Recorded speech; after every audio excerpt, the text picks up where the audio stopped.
Hello guys, जैसा कि आप सभी जानते हैं ये हमारा stand for all YouTube channel है। यहाँ बेसिक से लेकर एक्सपर्ट लेवल की आपको क्लास उपलब्ध कराई जा रही है। सभी 80 शब्दों प्रति मिनट की गति के लिए तैयार हैं। आनंद आशुलिपि मासिक पत्रिका अंक 3 प्रतिलेखन संख्या 9 और 10। रेडी? महोदय, इंसान के दृष्टिकोण में भी एक महत्वपूर्ण प्रश्न का हमें मुकाबला करना है। क्या एक अकेला इंसान दुर्लभ मौक़ों को छोड़कर वास्तव में आगे बढ़ सकता है अगर उसके चारों तरफ का वायुमंडल हर समय उसे नीचे खींचता हो? अगर यह वायुमंडल उसके लिए दूषित और हानिकारक है तो इंसान का उससे लड़ना व्यर्थ होगा और अवश्य ही वह उससे कुचला जाएगा। यह वायुमंडल क्या है?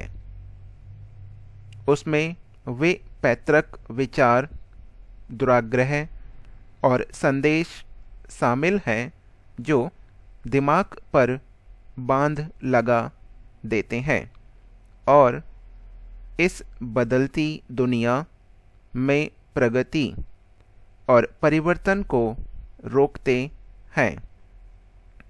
ये राजनीतिक स्थितियां हैं जो अकेले इंसान और इंसानों के समूह को ऊपर से लादी गई गुलामी में रखती हैं और इस तरह उनकी आत्मा को भूखा मार डालती हैं और उनकी भावना को कुचल देती हैं। सबसे अधिक आर्थिक स्थितियों का दबाव है। वे जनता को मौका देने से इनकार करती हैं। हमारे चारों तरफ दुराग्रह और संदेह की जटिलता और राजनीतिक तथा आर्थिक स्थितियों का वायुमंडल फैला है जिसके पंजे में हम फंसे हैं।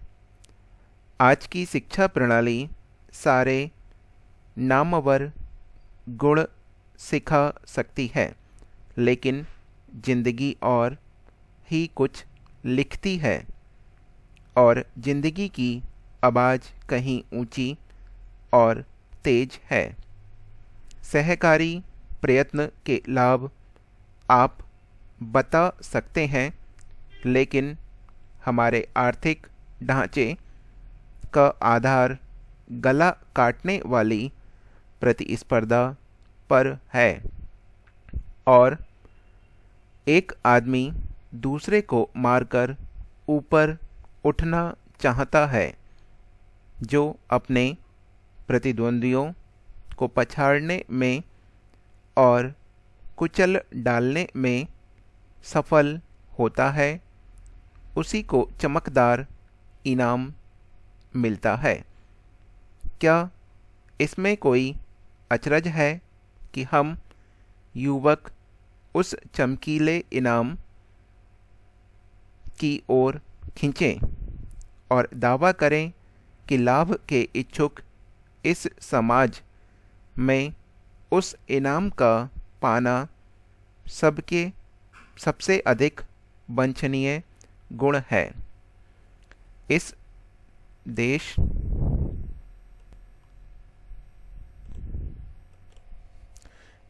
में हम तो अहिंसा की प्रतिज्ञा से बंधे हैं, फिर भी हिंसा न सिर्फ लड़ते झगड़ते राष्ट्रों के प्रत्यक्ष रूप में ही हमें घेरे हुए है बल्कि उस सामाजिक ढांचे के रूप में भी वह हमें घेरे हुए है जिसमें कि हम रहते हैं।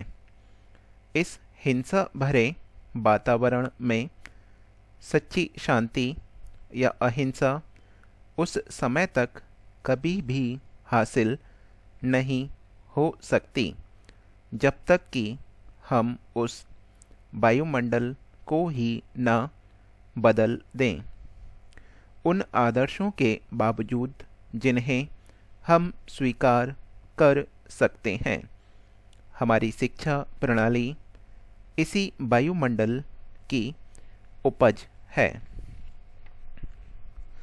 महोदय, प्रायः मैंने उन गहरे खजानों में गोते लगाए हैं जिनमें बीते जमानों के विचार, सपने और अनुभव दबे पड़े थे, लेकिन भाग्य और स्थिति ने मिलकर षड्यंत्र किया और मुझे उस सुंदर और सुनियमित जिंदगी से खींचकर देश के इतने अनपढ़ लोगों के बीच ला पटका।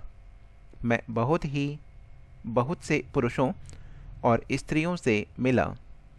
उनमें से अधिकांश ने स्कूल और कॉलेज की शक्ल भी नहीं देखी और न राज्य की तरफ से या निजी तौर पर की गई शिक्षा की व्यवस्था ने उन पर कोई प्रभाव डाला।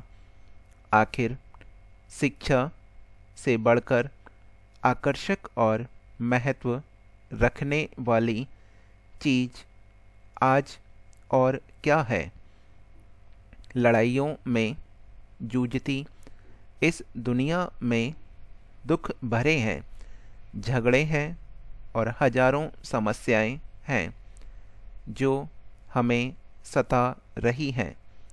ऐसे समय में उचित दिशा के अलावा और किससे हम शांति पा सकते हैं और कैसे इन समस्याओं का हल निकाल सकते हैं?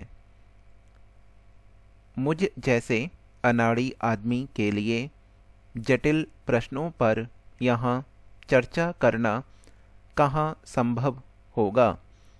यह जटिल प्रश्न तो विशेषज्ञों के लिए हैं, लेकिन विशेषज्ञ के विशेष रूप में चीज़ों के देखने के तरीके से मैं एक खतरा है। हो सकता है कि चीज़ों को देखने में उचित दृष्टिकोण उसका न रहे और सामूहिक रूप से वह जिंदगी को देखना भूल जाए। इस खतरे के खिलाफ इंतजाम करना होगा, खास तौर से इस समय में जबकि जिंदगी की नींव को ही चुनौती दी जा रही है और वह झगड़े की जड़ें हैं। शिक्षा के पीछे आपका ध्येय और उद्देश्य क्या है?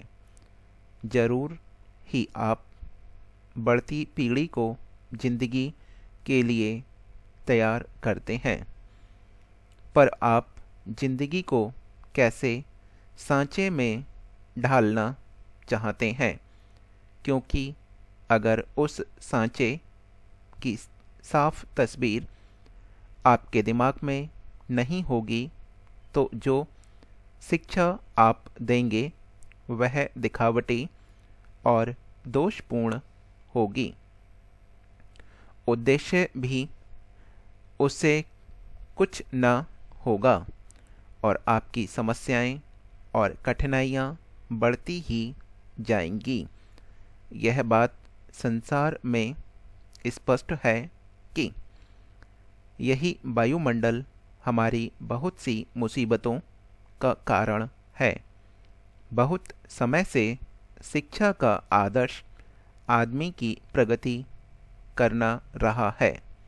जरूरी तौर पर यही आदर्श रहना चाहिए, क्योंकि बिना आदमी की प्रगति के सामाजिक प्रगति नहीं हो सकती। लेकिन आज आदमी की वह चिंता भी जन साधारण को सामने रखकर करनी चाहिए नहीं तो शिक्षित आदमी अशिक्षित जन समूह में खो जाएंगे, और किसी भी हालत में क्या यह मुनासिब है?